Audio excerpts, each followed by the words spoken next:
Do you ever see a quilt pattern and go, ooh, look at this? Stick around today. I'm going to talk to you a little bit about quilt design elements that really bring you joy.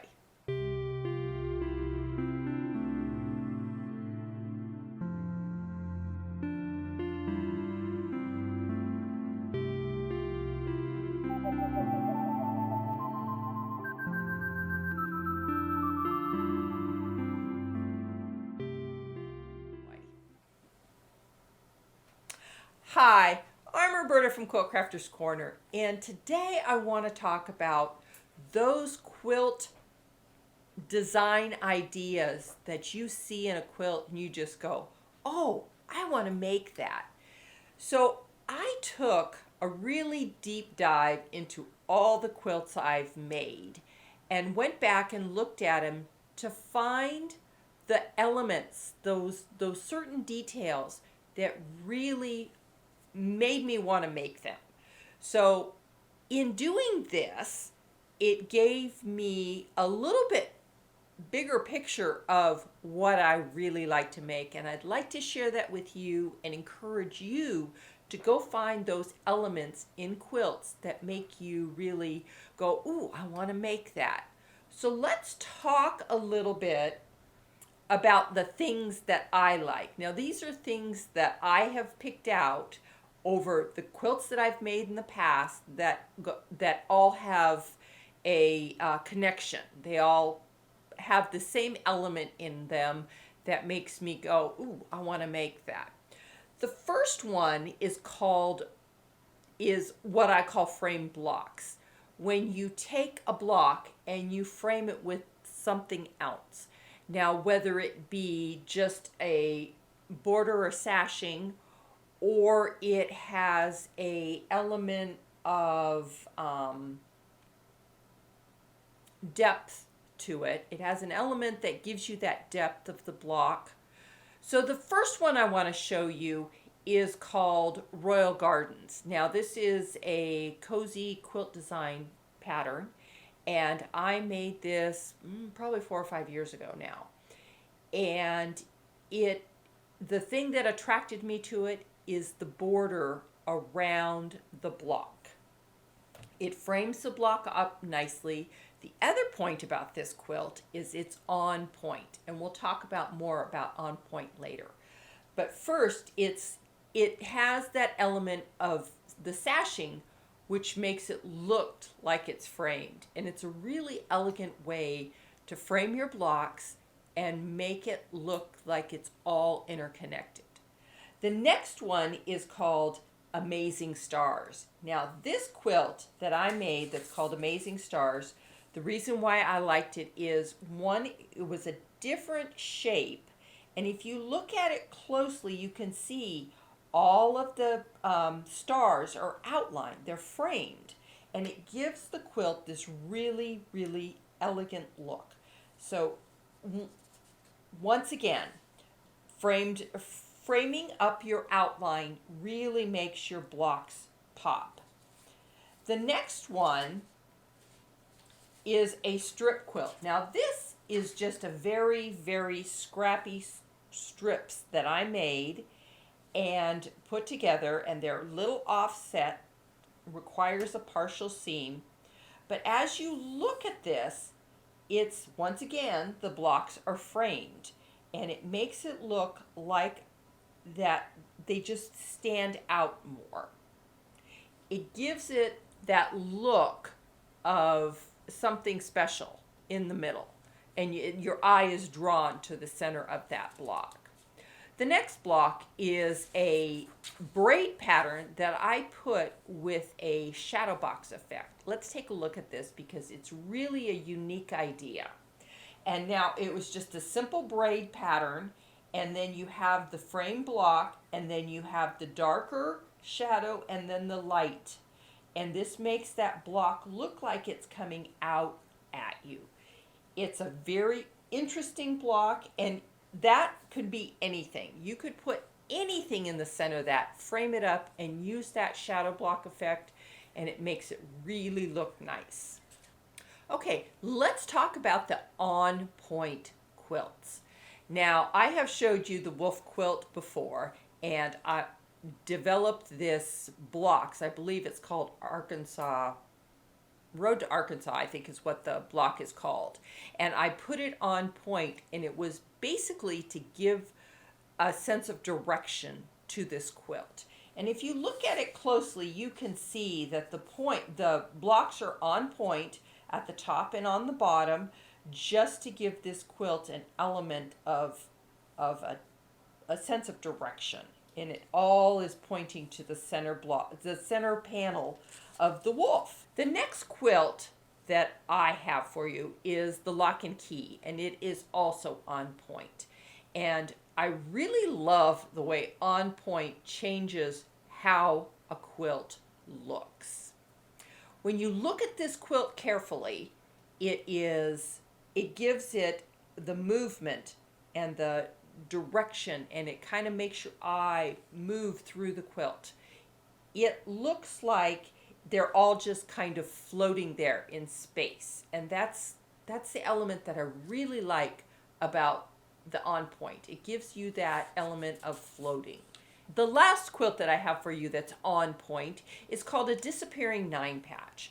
Now, when I discovered this, I was playing with it, and I was trying to get that, well, let's take a look at it, because I was trying to get these red squares all to line up and be going in the same direction.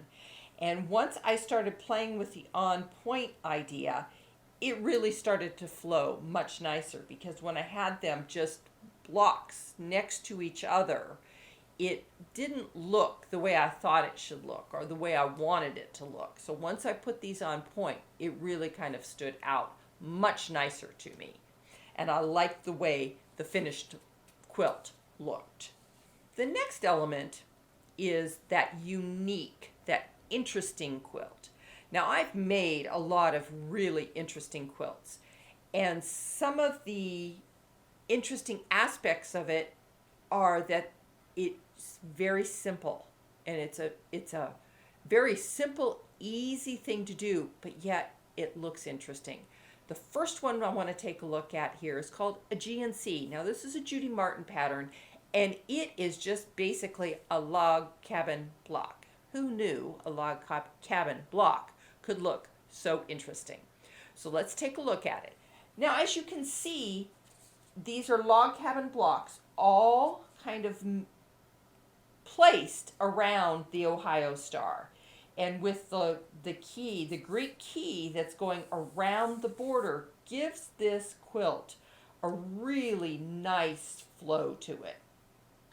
You have several of the large blocks. Now, each one of these circles, if you want to call them, is a block in itself. And these are just log cabins that are offset with negative space squares.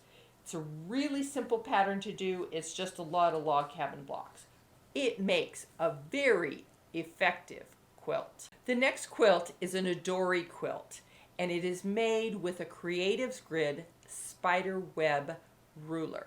It's a 45-degree angle ruler that you use to cut your strip sets. And basically it's just sewing strips together, and you got to get your strips straight. Otherwise, your seams don't match. So you need to get your seams straight. But let's take a look at it, because it makes a very, very effective quilt. And as you can see, I have two behind me here. They are made with the spiderweb, Creative Grid spiderweb ruler. The next quilt that I want to talk about is what I call my blue stacked quilt. Now, I originally made a smaller version of this in pinks and brown that really turned out stunning. So I made a bigger one out of all the blue scraps that, well, I have plenty more blue scraps, but I made it out of blue scraps. And the element about this quilt is that it's on a slant or a diagonal. So it gives you that effect that the blocks are stacked on top of each other. So let's take a look. This is a very effective quilt, especially when you start putting it together and you get those stacks of blue blocks on top of each other. It's a little tricky because you've got a lot of diagonal or bias cuts, so you have to be careful and make sure that you get those lined up and straight.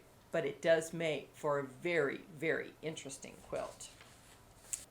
The last quilt that I want to show you is a kaleidoscope quilt, and this was made with the stack and whack method. Let's take a look at this because I like the way this quilt turned out. Now, as you can see, the butterflies are made, and it's made with the good side of the fabric next to the wrong side of the fabric, and you get that mirrored effect. You also get that faintness so that it actually looks like butterfly wings. And the fabric on the border is actually the fabric that all the butterflies are made out of. This is a really, really interesting quilt and an interesting way to use the kaleidoscope type of block. These are just some of the elements that I like, and like I said, I'm always looking for interesting and unique type of quilts or quilt blocks. So I encourage you to go Pinterest, Instagram, and just spend a little time, find those quilts that you go, ooh, what is that? And get those ideas in your head. Sometimes, like, what I like to do is I like to make samples. I'll find something that I really like and I'll make a sample of it and I'll put it up on my design wall and look at it and kind of incorporate that into what I'm working on. It's a really, really interesting way to get those ideas into your quilts. I want to thank you for joining me. If you like this topic, please let me know. I'd love to know your comments on this. I'd love to know what elements of quilts that you like. Are you stuck or do you need some help? Is there something that's baffling you about quilting? Ask me. I'd love to help you out here.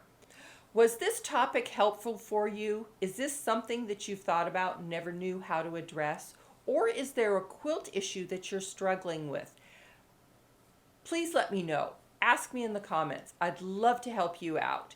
If there is something that you'd like to know how to do, I'd love to address it with you. So if you haven't subscribed, please subscribe to the channel. Leave me a comment. Let me know what you thought. And until next time, we'll see you then.